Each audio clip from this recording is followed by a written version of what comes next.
आंगनबाड़ी केंद्रों में खतरे के टीके लगाए जाते हैं। इसी क्रम में दमोह नगर के सिविल वार्ड में कल इन 10 बच्चों को टीके लगाए गए थे, लेकिन लगातार इन बच्चों की हालत बिगड़ती गई और सुबह 2 बच्चों की मौत हो गई। वहीं इसमें आपको और बता दूं कि तीसरी एक नन्ही बालिका की भी मौत हो चुकी है। इस प्रकार इस समूचे घटनाक्रम में अब तक 3 बच्चों की मौत हो चुकी है और 9 गंभीर रूप से घायल है।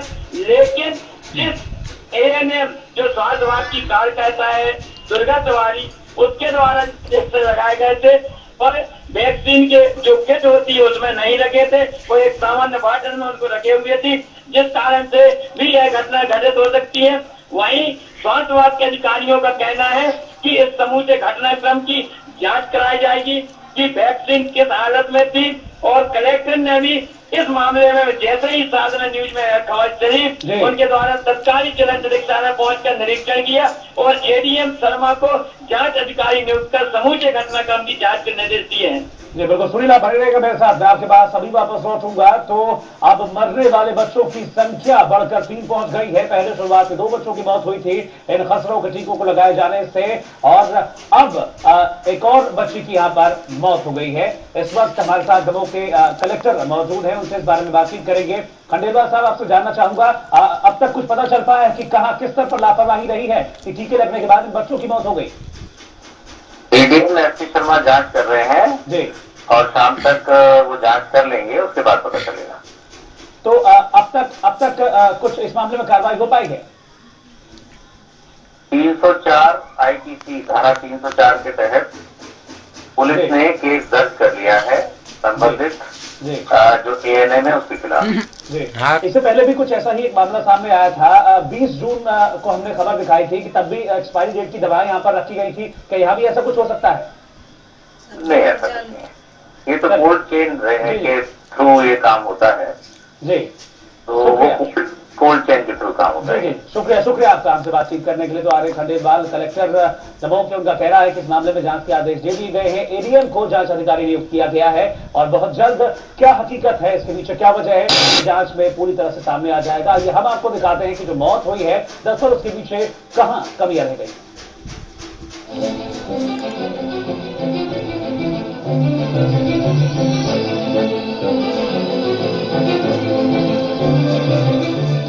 स्वास्थ्य विभाग को जो वैक्सीन बच्चों को लगाने के लिए मिलती है उसे बहुत ही कम टेम्परेचर पर रखा जाता है। इसके लिए शासन की ओर से हर अस्पताल में किट भी मुहैया कराई गई है, जिससे कि वैक्सीन को सही टेम्परेचर पर रखा जा सके। लेकिन दमोह जिले के अस्पताल कर्मियों की गलती इन बच्चों के लिए मौत बन गई। अस्पताल की लापरवाह नर्स ने वैक्सीन को उस किट में न रखकर थर्मस में रखा था, जिससे उस वैक्सीन को वो टेम्परेचर नहीं मिल सका। वैक्सीन तो जो गवर्नमेंट सप्लाई हो तो ठीक ठाक है, लेकिन एक्चुअल में क्या है काफी कम टेम्परेचर में उसको रखा जाता है और वो चीज थर्मल पर उपलब्ध नहीं हो सकता। इसके लिए विभाग के द्वारा अलग से किट प्रदान की गई है। राज्य शासन ने उसका अलग से किट दिया गया, लेकिन वो किट का उपयोग इसमें नहीं पाया गया।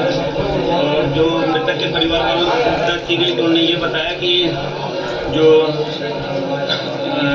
वैक्सीन उन्हें किया गया था, वैक्सीन वो टेबल में काफी देर तक रखी रही है, तो आइस से निकाल के नहीं लगाया गया है, जो रखा हुआ था वही यूज किया गया। लेकिन उसके कारण हो सकता है। इस लापरवाही की क्या वजह है, ये अब तक साफ नहीं हो सकी है। क्या जिला अस्पताल में वैक्सीन किट नहीं या फिर जानबूझकर इस किट का इस्तेमाल नहीं किया गया, ये जांच का विषय है। हालांकि पुलिस आश्वासन दे रही है कि जांच में पाए गए गुनहगार के खिलाफ कार्रवाई की जाएगी। एक्चुअल में जो वैक्सीनेशन करने के लिए जो किट थी, तो जिसने भी वैक्सीनेशन किया है उसके पास वो किट बता दो थर्मल में रखी गई थी, प्रकरण पंजीबद्ध कर दिया गया है। खबर आने के बाद उनकी समझ कार्रवाई की जाएगी। प्रथम दृष्टि से जिसके द्वारा वैक्सीनेशन किया गया तो श्रीमती तिवारी मैडम है। प्रथम दृष्टि तो उनसे ही इस संबंध में पूछताछ की जा रही है और उसके अलावा इसमें जिनकी भी लापरवाही की पाई जाएगी उनके विरुद्ध कड़ी से कड़ी कार्रवाई होगी। जिला अस्पताल की नर्स दुर्गा तिवारी 5 बच्चों के लिए मुसीबत बनकर आई, लेकिन हम उम्मीद करते हैं कि इस घटना के बाद प्रदेश का सारा स्वास्थ्य महकमा इस तरह की गलती को नहीं दोहराएगा, जिससे कि किसी मां की गोद उजड़ जाए। सुनील गौतम के साथ पूजा शुक्ला, साधना न्यूज के लिए। तो यह है असली वजह कि जिस तापमान में इस खसरे के टीके को रखा जाना चाहिए था, वो तापमान मेंटेन नहीं किया गया और इसे सिर्फ एक थर्मस में रख दिया गया। एक बड़ी लापरवाही यहाँ पर नर्स की, और उस नर्स की लापरवाही ने 3 बच्चों की जिंदगियां छीन ली, 3 घर के चिरागों को बुझा दिया है। आपको बता दें कि कोई पहला मामला नहीं है, इससे पहले भी दमोह में कुछ ऐसा ही देखा गया था। जब एक्सपायरी दवाओं का जखीरा मिला था, तब भी हमने इस खबर को दिखाया था। 20 जून को यह जखीरा मिला था। यहां पे बहुत ज्यादा जो दवाएं थी वो एक्सपायरी डेट की थी और यह बात अस्पताल के डॉक्टर्स को मालूम तक नहीं थी कि उनके अस्पतालों में जो दवाएं हैं वो एक्सपायरी डेट की मरीजों को बांटी जा रही है। फिर से एक बार इस तरह का मामला सामने आ गया। एक और उससे भी ज्यादा बड़ी लापरवाही कर दी गई यहां पर। जिस तापमान में टीके को रखा जाना चाहिए था वो तापमान नहीं था। इस वजह से ये टीका जो कि बच्चों को जिंदगी देता है उनके लिए जहर बन गया और इस टीका को दिए जाने के बाद 3 बच्चों की मौत हो गई है। तो इस पेशकश में इतना ही। वक्त एक छोटे से ब्रेक का है, जल्द वापस आएंगे।